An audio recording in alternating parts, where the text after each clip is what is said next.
Hello, gorgeous girl. Welcome back to my channel. And today we are diving into healthy habits that did not work for me.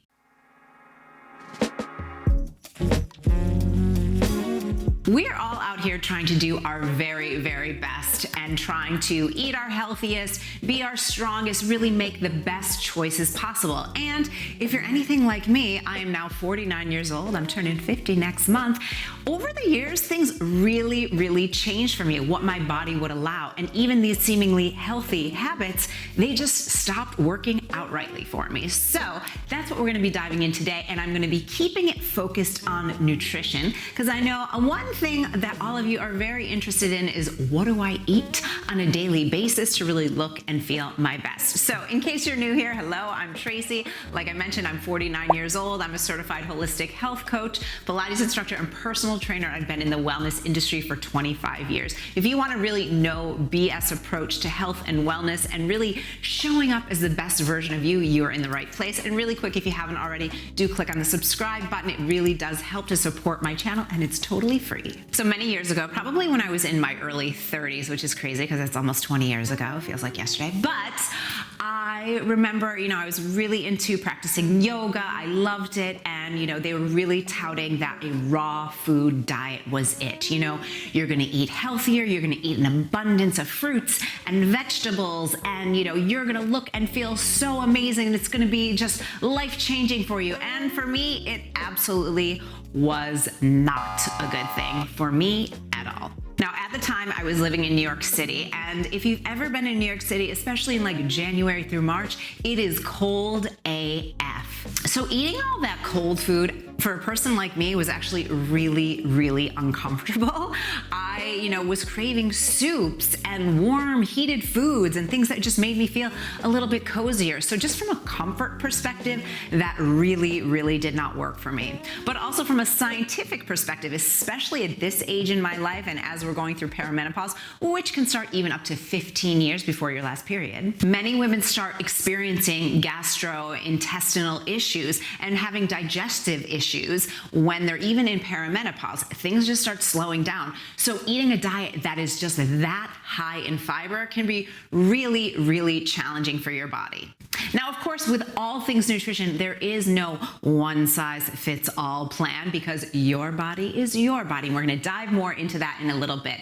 But for me, a raw food diet was just not a good fit. It made me feel gassy. It made me feel bloated. It made me feel cold. It made me feel uncomfortable. And it just made me being like, I just want a bowl of hot soup. Now, one thing to consider, if I live in Miami now, I'm in a warmer climate, and, especially like when it's August and you're in Miami, like all you want is like a gazpacho, a salad, something light.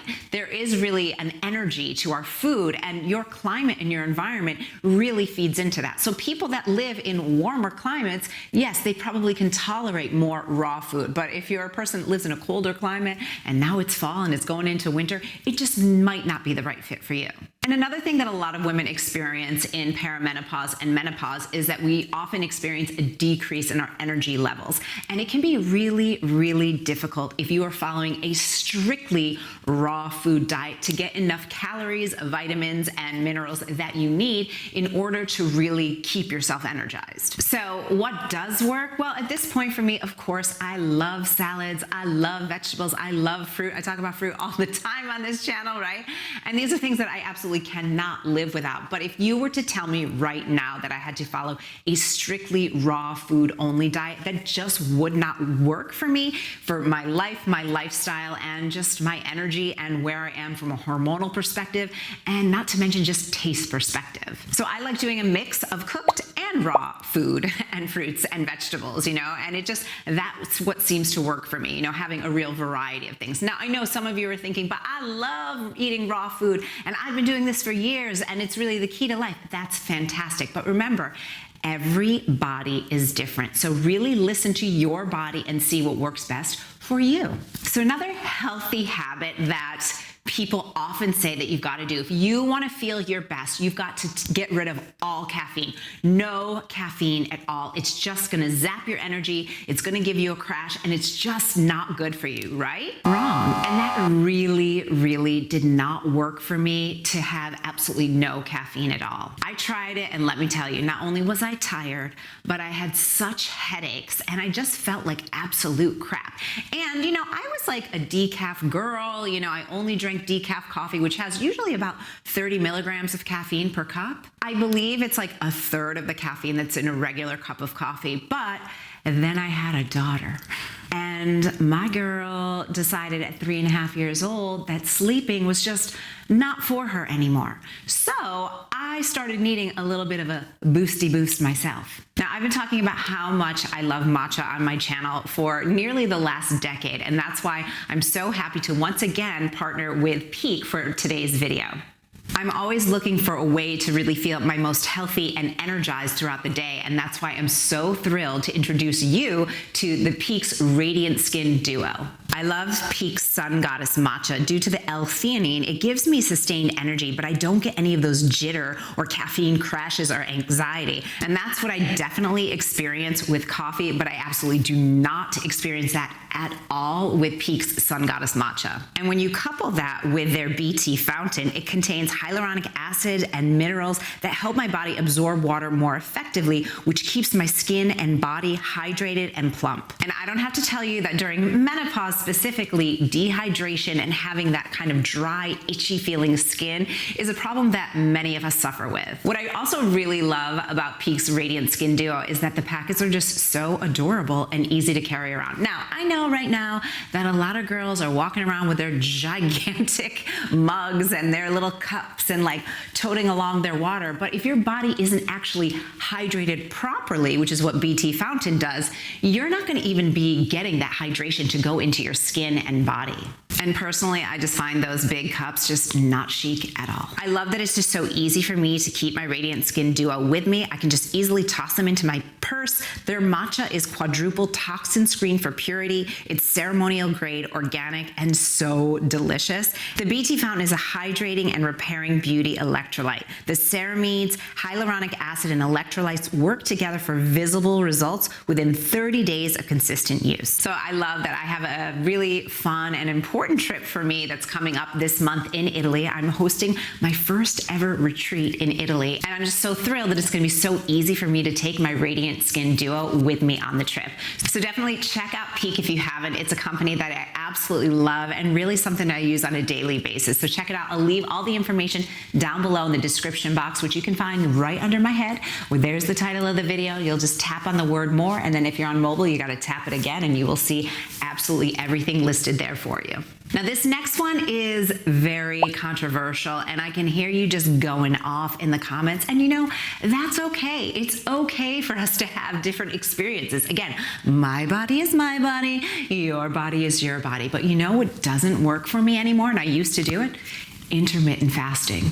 Now, I know that we're told so often that, especially menopausal women or perimenopausal women, you must be intermittent fasting. But nothing is going to give you really accurate data besides your body. And I do not know what happened, but after I had my now 5-year-old daughter, when I was definitely in the throes of perimenopause and I was almost 45 years old, I just couldn't do it anymore. I absolutely have to eat breakfast. And in the past, I used to not eat breakfast until like 10, 11 o'clock, or I would just go right to lunch. But now I have to eat breakfast. My body craves it. I need that nutrition. I need that energy. And I quite honestly can't function without it. And data also suggests that strict intermittent fasting might not be so beneficial to women. If you're really, really being super strict with it, it can actually cause your cortisol levels to raise, which then can cause weight to come on and you to feel more stressed and have less energy.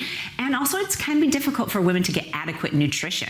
And I don't have to tell you that in menopause, our energy levels can often really, really dip. So really, really listen to your body. So what I do instead is I listen to my own body's hunger cues. It looks like this. When I am feeling physically hungry, I'm not bored, I'm not, feeling lonely. I'm not feeling tired, but I'm literally like, oh, I need to eat. My body is telling me it needs some nutrition. That's when I eat. I'm not trying to wait as long as possible. I'm not trying to keep it in a certain window. I'm listening to my body's own natural cues. Now, unfortunately for a lot of women, listening to your own hunger cues, that sounds really great and really adorable, but how do you actually do it? It's so interesting because with my young daughter, I really see that she eats when she's hungry and she stops when she's full. And she'll look at me and be like, nope, I'm done, no more. It doesn't matter if it's a chocolate cake or a piece of chicken in front of her. But we often lose that clarity as adults. So start playing with it a little bit, again, without any stress, because stress is not good for our hormones or our skin. And what we want to do is just really say okay, how hungry am I on a scale of 1 to 10?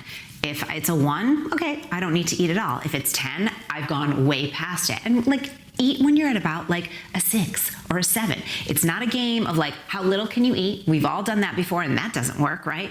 But it's about, am I truly hungry or am I trying to feed something else? So I hope that makes sense for you. We can dive deeper into this topic. If you're interested in that, leave me a comment below and just let me know, because I know for a lot of women, we really are confused about am I hungry? Am I bored? Am I hungry? Am I really just watching TV? Am I hungry or am I just intermittent fasting because I just don't want to eat and I'm really covering up for something else? Now, I'm not your therapist, obviously talk to your doctor, but we really want to make sure that you're not doing something really strict and listen to your own body. I truly believe that's one of the best tips I can ever give you and I give to my personal clients is, you've got to listen to your own body, and what works for you might not work for me or for your best friend. Listen to your own body. Another really, really popular healthy trend are those juice fasts. It's the beginning of the year or you came back from a vacation. Let's do an all liquid diet for 6 days, right? Well, wrong. That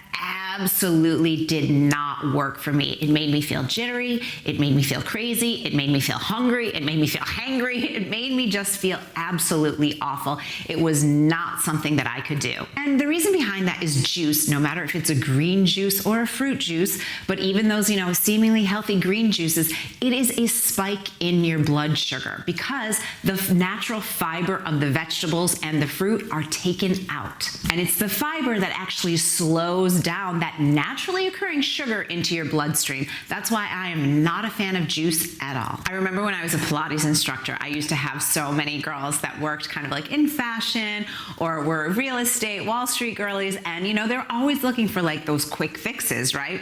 And so they would all kind of collectively come and they're like, oh, we're on a juice fast. They felt awful. And it's really, really hard to get the adequate nutrition, to get adequate calories, and really to get adequate energy if you're only doing juice. Now, if you love juice, I'm not saying you can never have a juice. Of course, I'm not saying that. But I really think if you're looking for a better source of food and nutrition, and especially if you're in menopause, whole fruits and whole vegetables that have the fiber intact. And if you're in a real rush and you've got to have something that is blended up, have a smoothie in lieu of the juice. Another healthy habit that is all over the internet, and with all that sexy marketing out there, you will hear this time and time again, and that is that all carbohydrates are bad. You should never eat another carb again if you want to look and feel your best. And quite honestly, I'm Italian American and I just call total BS on that. Now, am I saying that you should be eating, white bread and rice and pasta and mashed potatoes every single day? And that's not what I'm saying at all. But I also think, as a person myself who struggled with disordered eating and really, was a very restrictive personality many years ago, it's been 20 years since, I think it's really, really important to remember that fruits and vegetables and whole grains, those are also carbohydrates. And all of these things, and all things, I truly believe, can be enjoyed in moderation. Now, as someone that I struggled with diet mentality for years and years and years, and what I found was that if I gave myself an ultimatum, you can never eat lasagna again, you can never eat a slice of pizza, you can never eat X, Y, or Z, include your trigger food there, that would make me just want that thing so much more. And when I loosened up the reins a little bit and said, you know what, you can have it all, you can eat it all, but just not at the same time, and not always, it makes it just so much easier for me. So, for instance, this morning for breakfast, I ate 2 eggs on toast, and I just got a really, really high quality, low ingredient list. These I don't even know what they're called. They're not English muffins, but they're like a bun, if you will. They're delicious. And one I put a little bit of avocado on, the other I put butter on and salt on top of it, and it was delicious. So I had a white bread carbohydrate there along with my eggs and my healthy fat. So I'm having protein, I'm having healthy fats, and yes, I'm having carbohydrates. Weight loss for me is not my goal right now, but what I do know that most of us in menopause we want to look and feel our best. So if you're going through these extremes of never eating a carbohydrate, I'll never eat that, that's that black and white thinking that's just so passé, and it's not doing us any favors at all. And if weight loss is your goal, I have a fantastic masterclass that's totally free. I'll leave all the information for my weight loss masterclass down below in the description box and also up here for you to check it out. And another habit that a lot of women unfortunately fall prey to is what I like to call the one-size-fits-all plan. And that's just never gonna work. And I know that we talked about this a little bit earlier, but it really, really does bear repeating, because you are not me, I am not you, you are not your sister, you are not your favorite celebrity. And so someone might feel amazing intermittent fasting, someone might feel amazing doing a raw food diet, someone else might feel incredible doing keto, someone might feel fantastic doing X, Y, or Z, right? And these trends and these, nutrition fads are gonna just happen over and over and over again. But here's the thing, no one else is you at this age, at this stage of your life. And it helps so much to remember it's okay to try things, but it has to be realistic and sustainable if it's going to work for you. And that's why, I really believe most of my clients see such great results, is because it's something that they can do, whether they travel a lot, whether they're busy, whether they love cooking, whether they hate cooking, if they're eating in restaurants. You are the most important factor of any nutrition plan. So all those healthy habits out there, they might work for your sister, your best friend, your cousin, but they just might not work for you. And the only way that you're gonna know is just by listening to your body and really honing in and having that conversation. So I really, really hope that this kind of took a little bit of pressure off for you, because the last thing we as women need is any more pressure put on ourselves. My mission is that you feel absolutely your best at any age and any stage. You can always count on me to help. So if you haven't already, I just want to remind you, please do consider subscribing. It's totally free to do so. And if you want to keep talking about healthy habits that actually do work for me, check out this video next.